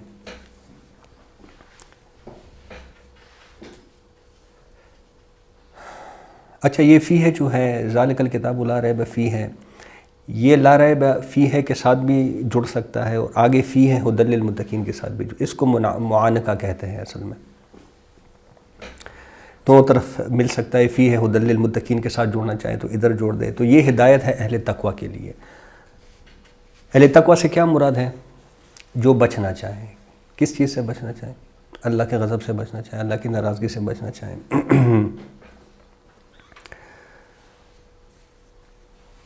اچھا، اب قرآن نے اہل تقوی سے متعلق ایک فلسفہ واضح کیا ہے، میں نے آپ کے سامنے قرآن کے 2-3 فلسفے رکھے ہیں۔ اب اہل تقوی سے متعلق جو قرآن کا فلسفہ وہ کیا ہے کہ جن لوگوں کی فطرت سلیم ہوتی ہے ان میں ایک اخلاقی حس موجود ہوتی ہے۔ اخلاقی حس کیا ہوتی ہے؟ وہ اچھائی کرنا چاہتے ہیں، برائی سے بچنا چاہتا ہے۔ بائی نیچر سارے انسان ایسے ہی ہیں۔ یہ تو ہم اپنے نفس کی آواز کو دبا دیتے ہیں، اور دباتے دباتے آخر میں وہ بے ہوشی ہو جاتی ہے وہ آواز، تو پھر ہمیں سنائی نہیں دیتی۔ لیکن بائی نیچر ہر انسان ایسا ہے کہ وہ اچھائی کرنا چاہتا ہے، برائی سے بہرحال بچنا چاہتا ہے، یعنی وہ اپنے اندر جاری مور اللہ کو سمجھ لیتے ہیں۔ قرآن کا یہ فلسفہ فَأَلْهَمَهَا فُجُورَهَا وَتَقْوَاهَا، تو یہ جو تقویدار انسان ہوتا ہے وہ اپنے اندر یہ جو کار فرما مور اللہ ہے اس کو پہچان لیتا ہے، ٹیمپٹیشنز کو نظر انداز کرتے ہوئے اپنی اصل ذمہ داری یعنی کہ کریکٹر بلڈنگ پہ توجہ مرکوز کیے رکھتا ہے. یعنی اگر ایک دو لفظ میں کہیں تو تقویٰ کا اصل مفہوم ہے بی رسپانسبل، اپنی رسپانسبلٹی کو پہچانو اور اس کو ادا کرو، بس ایز سمپل ایز دیٹ. ہمارے اندر اگر اچھے برے کی پہچان رکھی گئی ہے، میں نے آپ کے سامنے بات رکھ دی، یہ اس کا کوئی مقصد تو ہوگا نا، یہ کوئی مطلب کھیل تماشا تو نہیں ہو رہا، نعوذ باللہ، یہ حادثاتی طور پہ نہیں ہے، اس کا ایک مقصد ہے. بہرحال ہمارے اندر یہ جو نیکی اور بدی کی پہچان ہے، جس طرح کائنات کا وجود یہ کوئی حادثاتی طور پہ تو نہیں ہو گیا، یہ پورے مقصد کے ساتھ اور پورے پلان کے ساتھ اور پوری حکمت کے ساتھ بنائی گئی ہے، پرپسفل تخلیق ہے. بہرحال تو اس آفاقی منصوبے میں اور اپنی فطرت اور آسمانی ہدایت کی روشنی میں اپنی ذمہ داری کو پہچاننا، اس کے عملی تقاضوں کو پہچاننا اور اس کو پورا کرنا، یہ تقویٰ کہلاتا ہے. اپنی رسپانسبلٹی کو پہچانیں. ہم آفس میں کیا کرتے ہیں، کاروبار میں کیا کرتے ہیں، گھر میں کیا کرتے ہیں، اپنی ذمہ داری کو پہچان کے اسی کے مطابق چلتے ہیں. اپنی ذمہ داری کو پورا نہ کرے، گھر سے آپ کو نکال دیا جاتا ہے، نوکری سے نکال دیا جاتا ہے، پارٹنرز آپ کو کاروبار سے نکال دیتے ہیں. ایک یہاں پہ آ کے بس ہم اپنی رسپانسبلٹی بھول جاتے ہیں، وعدے کچھ اور کرتے ہیں اللہ کے ساتھ اور کرتے کچھ اور ہے. تو تقویٰ کا اگر دو لفظوں میں سمپلی آپ سمجھنا چاہیں، بی رسپانسبل، اپنی ذمہ داری کو پہچانو، اس کو پورا کرو. اب ان رسپانسبل لوگوں کی نشانیاں کیا ہیں وہ آگے بیان کی جا رہی ہے. الذین یؤمنون بالغیب، وہ لوگ جو ایمان رکھتے ہیں غیب پر. اب اللہ غیب میں ہے یا حاضر ہے؟ غیب میں ہے. اللہ پہ ہمیں ایمان رکھنا پڑتا ہے، یقین کرنا پڑتا ہے کہ اللہ ہے. جنت اور دوزخ کے قصے غیب میں ہیں، فرشتے غیب میں ہیں، ابلیس لعین جو ہمارے خلاف ہیں وہ غیب میں ہے. تو جو تقویدار لوگ ہوتے ہیں، یہ جو رسپانسبل لوگ ہوتے ہیں، وہ غیب پر ایمان رکھتے ہیں. غیب پر ایمان رکھتے ہیں تبھی تو اصل حق تک پہنچ جاتے ہیں. اب دیکھیں تعویل خاص کے حوالے سے اگر دیکھیں تو اشارہ کن کی طرف ہے؟ صحابہ کرام کی طرف. حضرت عمر رضی اللہ عنہ کی طرف اشارہ ہے، حضرت ابو بکر صدیق کی طرف اشارہ ہے، حضرت عثمان کی طرف اشارہ ہے، حضرت علی کی طرف، ان صحابہ کرام کی طرف اشارہ ہے کہ یہ وہ لوگ ہیں جو غیب پہ ایمان رکھتے ہیں. اور غیب پہ ایمان لانے کے بعد ان کا عمل کیسے بن جاتا ہے ان کو دیکھ لو. یہ تعویل خاص کے حوالے سے بات ہو گئی. تعویل عام کے لحاظ سے یہ ایک نہایت اہم پرسپیکٹو کو اجاگر کرتا ہے، اس کو بھی سمجھنا چاہیے. یعنی وہ لوگ جو مادیت یعنی کہ ویریفائبل چیزوں سے آگے جانے کے لیے تیار نہیں ہیں، جو یہ سمجھ لے کہ یہ جو ہمارے حواس میں جو چیزیں آ سکتی ہیں بس یہی سب کچھ ہے، اس سے آگے کچھ بھی نہیں ہے، تو ان کے لیے قرآن میں کوئی ہدایت نہیں ہے. بس یہ بات آپ سمجھ لیں. اس لیے کہ اپنے اندر یہ جو جاری کار فرما مور اللہ، اس کی کوئی اہمیت کیوں نہیں رہتی جب آپ اس سوچ کا شکار ہو جاتے ہیں. آج کی جو ایک تہذیب ہے جو دنیا پر غالب ہو چکی ہے، اس کی سوچ کیا ہے؟ مادیت کی سوچ، کہ بھئی یہ دنیا ہے، آخرت کو کس نے دیکھا ہے؟ ٹھیک ہے، یہ کائنات ہے، اس پہ کام کرو، اللہ کو کس نے دیکھا ہے؟ تو اس کا نتیجہ کیا نکلا سر جی؟ میں اس دن ناصر بھائی سے کہہ رہا تھا کہ ناسا، سب جانتے ہیں ناسا کو، اس کا ڈیلی جو بجٹ ہے وہ بلینز آف ڈالرز کا ہے. مطلب بلینز آف ڈالرز وہ لگاتے ہیں، ہزاروں سیارے ہوا میں چھوڑے ہوئے ہیں، کبھی مریخ پہ جا رہے ہیں تو کبھی ادھر جا رہے ہیں. یہ پیسہ آ کدھر سے رہا ہے؟ اس پہ ذرا سوچنے کی بات ہے. یہ وہاں سے آ رہے ہیں جہاں پہ افریقہ میں بچے بھوکے مر رہے ہیں، ہماری چمڑی ادھیڑ کے ان کے ہاتھ میں دی جا رہی ہے. کیپٹلسٹک نظام، یہ حال بن جاتا ہے. اگر ان کو غیب پہ یقین ہوتا تو یہ کام کرتے، انسانی ہمدردی کرتے، بھوکوں کو کھانا کھلاتے. بہرحال تو یہ تعویل عام کے لحاظ سے ایک اہم پرسپیکٹیو ہے، اس کو سمجھنا چاہیے کہ الذین یؤمنون بالغیب اصل میں آپ سے کہا کیا جا رہا ہے، کیا کہنے کی کوشش کی جا رہی ہے کہ اگر مادیت سے باہر تمہاری سوچ نہیں نکل سکتی تو تمہارے لیے اس قرآن میں کوئی ہدایت نہیں ہے. اور وہ کنفیوشس کے اقوال بڑے مشہور ہیں، قرآن سے بڑے نزدیک ہیں ان کے. جو ہدایت قرآنی کا آغاز ہی یہی سے ہوتا ہے. اگر میں آپ کو کہوں کہ انسان سمجھ لے کہ اصل حقیقت مستور ہے، مطلب پردے کے پیچھے ہے، نگاہوں سے چھپی ہوئی ہے. Reality is actually beyond what you see. اس کے بیونڈ ہے اصل ریالٹی، اپیرنس سے بیونڈ ہے۔ اب کنفیوشس صاحب نے ایک کہا ہے کہ there is nothing more real than what you than what can not be seen and there is nothing more certain than what can not be heard. مطلب وہ حقائق جو آنکھ نہیں دیکھ سکتے، جو کان نہیں سن سکتے، ان سے زیادہ یقینی اور واضح حقائق اور کوئی نہیں ہے۔ یہ ہے یؤمنون بالغیب کا مطلب۔ اب ان حقائق کو دیکھنے اور جاننے کے لیے قلبی نور کی ضرورت ہوتی ہے۔ قلبی نور کو ایکٹیویٹ یہ قرآن کرتا ہے، تو اگر قرآن سے ہماری نگاہیں ہٹ گئی تو کبھی ہمیں سمجھ نہیں آئے گی ہم کدھر ہیں۔ یہ قلبی نور جب تک یہ ہدایت سمجھ ہی نہیں آتی۔ نور کا کام کیا ہوتا ہے؟ یہاں پہ لائٹس لگی ہوئی، اس کا کام کیا ہے؟ یہ لائٹس ختم ہو جائیں، ماحول تو یہی رہے گا، آپ بھی ہوں گے، میں بھی ہوں گا، لیکن نظر کچھ نہیں آئے گا، سب کچھ ختم ہو جائے گا۔ یہی اندر کا حال ہے۔ نور اگر جاگ اٹھا تو سب کچھ نظر آ جاتا ہے، نور نہیں جاگا تو کیا ہوگا؟ مزے کرو، کچھ بھی نظر نہیں آئے گا۔ تو الذین یؤمنون بالغیب ویقیمون الصلاۃ، اور جو نماز کو قائم کرتے ہیں، جو نماز کو ادا نہیں کرتے، نماز کو قائم کرتے ہیں۔ اب دیکھیں، یہی میں کہہ رہا تھا کہ اقامت دین کی جدوجہد میں اقامت صلاۃ کی حیثیت بنیاد کی جیسی ہے۔ جو بندہ باجماعت نماز نہیں پڑھتا، وہ اقامت دین کی جدوجہد کا اگر اعلان کر دے تو سمجھ جائیں کہ یہ ایسی ہوائی بات ہے۔ وَمِمَّا رَزَقْنَاهُمْ يُنْفِقُونَ، اور جو کچھ ہم نے انہیں رزق دیا ہے اس میں سے خرچ کرتے ہیں، خیر میں، بلائی میں، نیکی کے کاموں میں، انسانی ہمدردی میں۔ اب یہ جو رزق ہے، رزق،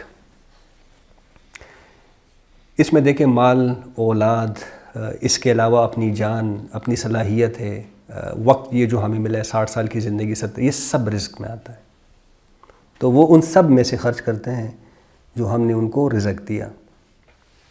اور یہ بات سورہ حدید میں واضح ہو جاتی ہیں، وہاں پہ ارشاد فرمایا گیا وَيَنْفِقُ مِمَّا جَعَلَكُمْ مُسْتَخْلَفِينَ فِيهِ، کہ وہ ان سب چیزوں میں سے خرچ کرتے ہیں جن چیزوں پہ ہم نے ان کو استخلاف بخشا ہے، مطلب جس چیز پہ مجھے اللہ نے خلیفہ بنایا ہے، ذمہ دار مجھے جس کا بنایا ہے، ان سب میں سے میں خرچ کروں۔ اب سب سے پہلے مجھے اللہ نے کس چیز پہ خلیفہ بنایا ہے؟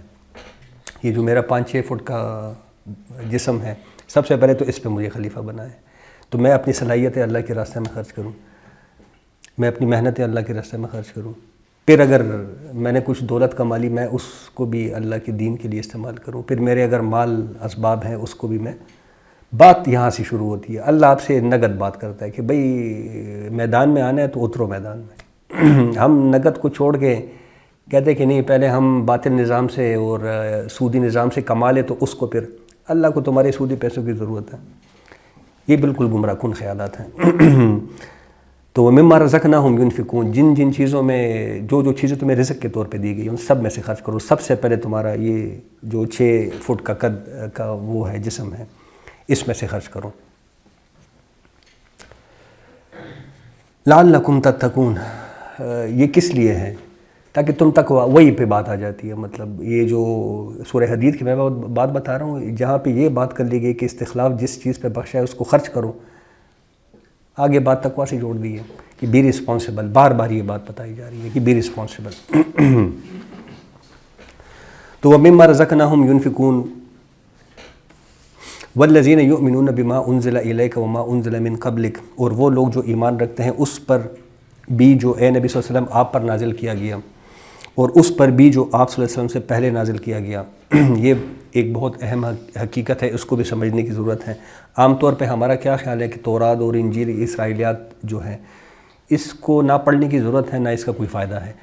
جہاں تک ضرورت کی بات ہے، یہ تو صحیح ہو سکتا ہے کہ اس کی پڑھنے کی، قرآن آ گئی ہے، دا الٹیمیٹ ہدایت، تو اس کو پڑھنے کی شاید کوئی ضرورت نہ ہو، لیکن اس کا کوئی فائدہ نہیں ہے، یہ بالکل غلط بات ہے۔ مثال کے طور پر یہ جو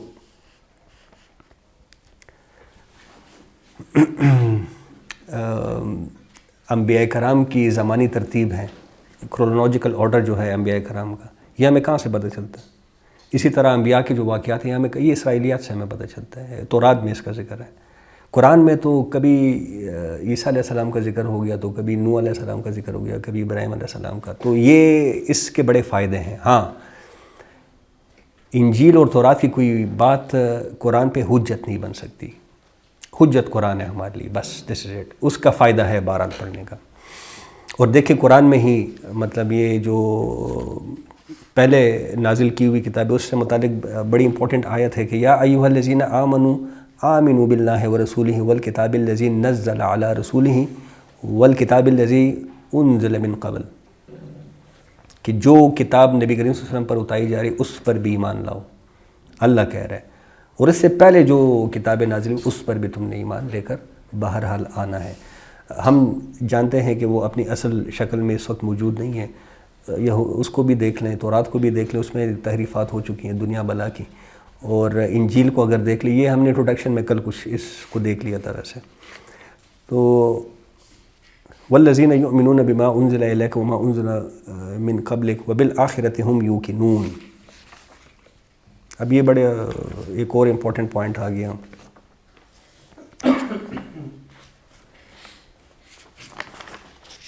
کہ آخرت پر وہ یقین رکھتے ہیں، تیقن کا ذکر آیا۔ اب دیکھیں اس سے پہلے جو جن چیزوں کا ذکر ہوا اس میں ایمان کی حد تک بات آ گئی کہ بھئی ان کا ان باتوں پر ایمان ہوتا ہے۔ یہاں پہ جب آخرت کی بات آئی تو بات کہاں چلی گئی؟ تیقن پر چلی گئی۔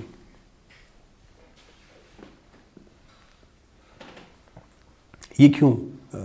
مطلب بڑی واضح سی بات ہے، لیکن ایک سوال ذہن میں ہونا چاہیے، کیوں مطلب کتابوں پر رسولوں پر ایمان کی بات کی جا رہی ہے اور جب آخرت کی بات آئی تو یقین کی بات کی جا رہی ہے؟ میں آپ کے سامنے عرض کروں، ہم سب الحمدللہ پڑھے لکھے لوگ ہیں، کالج یونیورسٹیوں سے گزر کے آئے ہیں۔ اب وہاں پہ کیا ماحول ہوتا تھا؟ مطلب میں آپ کو اپنا اگر بتاؤں کہ ہمارا جس دن وائوا ہوتا تھا رات کو پہلے تو نیند نہیں آتی تھی کہ یہ کیا ہوگا، کوئی عجیب سا خوف ہمارے ذہن میں بیٹھا ہوتا تھا۔ پھر جس دن وائوا اس دن کوئی عجیب حال ہوتا تھا، وما ہم بسکارا والی بات ہوتی ہے، نشے میں تو نہیں ہوتے تھے لیکن نشے میں نظر آ رہے ہوتے تھے۔ بڑا خوف ہوتا تھا جو میں کہنا چاہ رہا ہوں، اور اسی خوف کی وجہ سے ہم پڑھتے بھی تھے، سمجھتے بھی تھے، اور الحمدللہ وائوا بھی ٹھیک ٹھیک دے کے آ جاتے تھے۔ اب اگر ہمیں یہ یقین نہ ہو کہ ایک دن ہم نے اللہ کے سامنے کھڑے ہونا ہے اور اپنے عمل کا حساب دینا ہے، تو پھر کیا ہوگا؟ جو ہو رہا ہے وہی ہوگا۔ اصل میں ہمیں یقین نہیں ہے۔ جب تک آخرت کا ایسی یقین نہ ہو جائے جیسے کہ یہ ہاتھ ہے میرا، میں اس کو دیکھ رہا ہوں، ایسے ہی ایک دن قیامت نے برپا ہونا ہے، میں نے اللہ کے سامنے کھڑا ہونا ہے۔ نبی کریم صلی اللہ علیہ وسلم کی ایک تو دیکھیں قرآن کی وہ آیت ہے، وَكُلُّهُمْ آتِيهِ يَوْمَ الْقِيَامَةِ فَرْدًا، سب نے میرے سامنے کھڑے ہونا ہے، اپنے سارے عمر کا مجھے حساب دینا ہے۔ پھر اس سے متعلق وہ جو نبی کریم صلی اللہ علیہ وسلم کی حدیث ہے کہ لا تزول قدم ابن آدم، کہ یہ جو ابن آدم ہے اس کے 2 قدم اپنی جگہ سے ہل نہیں سکیں گے قیامت کے دن جب تک کہ 5 سوالوں کا جواب نہ دے دے۔ وہ 5 سوال کیا ہوں گے؟ تمہیں عمر دی تھی کیسے گزاری، کس حال میں گزاری؟ پھر عمر کا جو خاص حصہ ہوتا ہے شباب یعنی کہ جوانی، وہ کس حال میں گزاری؟ پھر مال کہاں سے کمایا اور کہاں پہ کپایا؟ ان 2 سوالوں پہ بھی اگر آپ سوچ لینا تو واللہ ہے کہ بس ہو جاتی ہے۔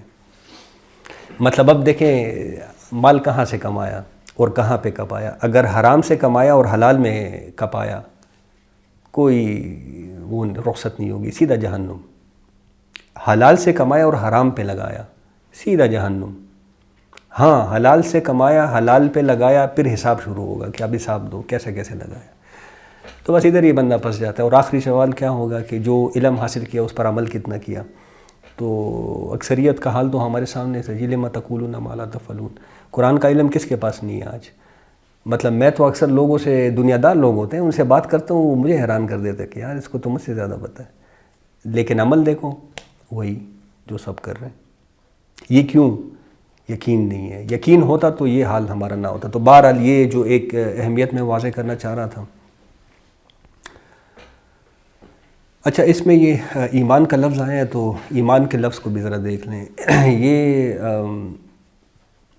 امناً جب لکھا ہوا آتا ہے اس کا مطلب ہے کہ امن میں ہونا، اطمینان میں ہونا، اسی سے ایماناً بنتا ہے۔ باب فعل میں جب آتا ہے ایماناً، ایماناً کا مطلب ہے کہ امن دینا، امناً خود امن میں، ایماناً کسی اور کو ایمان دینا، امن دینا، لیکن کس طرح؟ خصوصاً کہ کسی کی بات کی تصدیق کر لینا۔ اب دیکھیں آپ نے میرے سامنے ایک بات رکھی، یا تو میں اس کو تصدیق کر لوں تو آپ بھی امن میں ہو جائیں گے، میں بھی امن میں ہو جاؤں گا۔ آپ نے کوئی بات رکھی، میں نے اعتراض اٹھا دیا تو جھگڑا شروع ہو گیا۔ اب وہ تو میں بھی ہو سکتا ہے، ہاتھا پائی بھی ہو سکتی ہے اور گولی بھی چل سکتی ہے، یہ تو پھر اس وقت پتہ چلے گا۔ لیکن اگر آپ نے کوئی بات کر دی اور میں نے اعتراض اٹھا دیا تو جھگڑا شروع ہو گیا۔ تو اسی لیے جو ایمان کا اصطلاحی مطلب بنتا ہے وہ کیا بنتا ہے کہ رسول صلی اللہ علیہ وسلم کی لائی ہوئی باتوں کو من و عن نہ صرف قبول کرنا بلکہ ان کے عملی تقاضوں کو پورا کرنے کا پختہ ارادہ کرنا، یہ ایمان کہلاتا ہے۔ اب اس ڈیفینیشن کو دیکھ لیں اور اپنے اندر ذرا جھانک لیں کہ کیا واقعی ہم اس طرح کا ایمان رکھتے ہیں؟ نہیں رکھتے۔ اب دیکھیں، میں نے ایک بات آپ کے سامنے تھوڑی دیر پہلے رکھی ہے کہ ہم یہ جو ایمان کا دعویٰ کرتے ہیں تو ہماری ذمہ داری کیا بنتی ہے؟ رسپانسبلٹی، وہی تقویٰ رسپانسبلٹی کی بات آ گئی کہ ہم جس چیز پر ایمان لانے کا دعویٰ کر رہے ہیں اس کو سمجھیں۔ سب سے پہلے تو یہ بات ہے، یہ قرآن پڑھا ہوا ہے ہمارے سامنے، کتنے لوگ ہیں جو سمجھنے کا دعویٰ کر سکتے ہیں؟ پھر اس کے عملی تقاضے کو جاننے کی کوشش کریں، اس کے عملی تقاضے ہیں، مطلب یہ ہوائی باتیں تو نہیں ہیں، ان کو پورا کرنے کا اہتمام کریں اور یہاں پہ بھی بریک نہ لگے، بلکہ اس پیغام کو پھر آگے دوسرے لوگوں تک پہنچائے، ساری دنیا تک پہنچائے۔ وہ جو اقبال صاحب نے کہا کہ ہم تو جیتے ہیں کہ دنیا میں تیرا نام رہے، اور کہیں ممکن ہے کہ ساقی نہ رہے جام رہے، مطلب ہم نے یہ لا الہ الا اللہ، یہ نظر توحید کا جام اٹھا کے سب کو پیش کرنا ہے، یہ ہماری ذمہ داری ہے۔ کس کو یہ اپنی ذمہ داری آج لگتی ہے؟ کسی کو نہیں لگتی، سب سکھ چین کے ساتھ بیٹھے ہوئے ہیں، اس لیے تو سب امن میں ہیں۔ ایمان کا صحیح پتہ کوئی امن میں پھر نہیں بیٹھے گا، سارے بہرحال جی اللہ ہمیں صحیح طور پہ سمجھنے کی توفیق عطا فرمائے۔ تو وبالآخرۃ ہم یوقنون، کہ آخرت پر تو وہ بہرحال۔ اب دیکھیں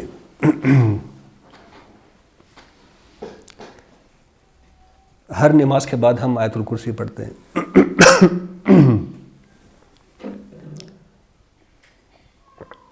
اس میں ایک آیت ہے لا تاخذہ سنۃ ولا نوم، اس کا آپ کیا مطلب لیتے ہیں؟ اللہ کو نہ اونگ آتی ہے نہ نیند آتی ہے، کیا مطلب آپ لیتے ہیں؟ وہ 24/7 تمہاری طرف متوجہ ہے، بالکل متوجہ ہے۔ ہماری توجہ کس طرف ہے؟ ہم اللہ کو مانتے تو ہیں، اگر میں آپ کو ٹو کٹ اٹ شارٹ والی بات ہے، ہم اللہ کو مانتے تو ہیں، لیکن کیا ہم اللہ کو چاہتے ہیں؟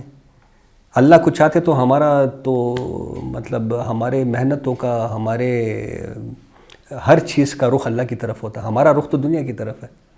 تو اللہ کو مانتے تو ہیں، اللہ کو چاہتا کوئی بھی نہیں ہے۔ چاہتے ہوتے تو دیکھیں جس طرح وہ لا تاخذہ سنۃ 24/7 ہماری طرف متوجہ ہیں، مجھے بھی اس کی طرف متوجہ ہونا چاہیے، 24/7 نہ صحیح، دن میں کوئی 1 گھنٹہ 2 گھنٹے تو اس کی طرف متوجہ ہونا چاہیے۔ جس طرح آپ صلی اللہ علیہ وسلم کی ایک حدیث ہے، وہ درجہ احسان سے متعلق سوال کیا گیا کہ درجہ احسان کس کو کہتے ہیں؟ ان تعبد اللہ کانک تراہ، کہ تو اللہ کی عبادت ایسے کرے کہ جیسے تو اللہ کو دیکھ رہا ہے، اور اگر تو اللہ کو نہیں دیکھ رہا، اللہ تجھے دیکھ ہی رہا ہے، لا تاخذہ سنۃ ولا نوم، وہ تو تجھے دیکھ ہی رہا ہے۔ اب دیکھیں یہ جب مستظہر ہو جائے نا یہ خیال کہ اللہ میری طرف بہرحال متوجہ ہے 100%، اب ہمارا عمل کیا ہوتا ہے؟ ہم جب کسی فارغ جگہ پہ بیٹھے ہوتے ہیں تو مطلب رویہ کچھ اور ہوتا ہے، لیکن جہاں پہ ایک بورڈ نظر آ جائے کہ کیمرے کی آنکھ آپ کو دیکھ رہی ہے تو سب کچھ بدل جاتا ہے۔ یہی وہ بات ہے کہ یہ بات اگر ہمیں سمجھ آ جائے نا کہ اللہ بھی اسی طرح ہمیں دیکھ رہا ہے تو ہم خود سارے کے سارے سیدھے ہو جائیں۔ بہرحال اللہ ہمیں توفیق دے اس بات کی۔ تو وبالآخرۃ ہم یوقنون اولئک علی ھدی من ربہم، یہی وہ لوگ ہیں جو اپنی رب کی طرف سے ہدایت پر ہیں، وَأُولَئِكَ هُمُ الْمُفْلِحُونَ، اور یہی وہ لوگ ہیں جو کامیاب ہونے والے ہیں۔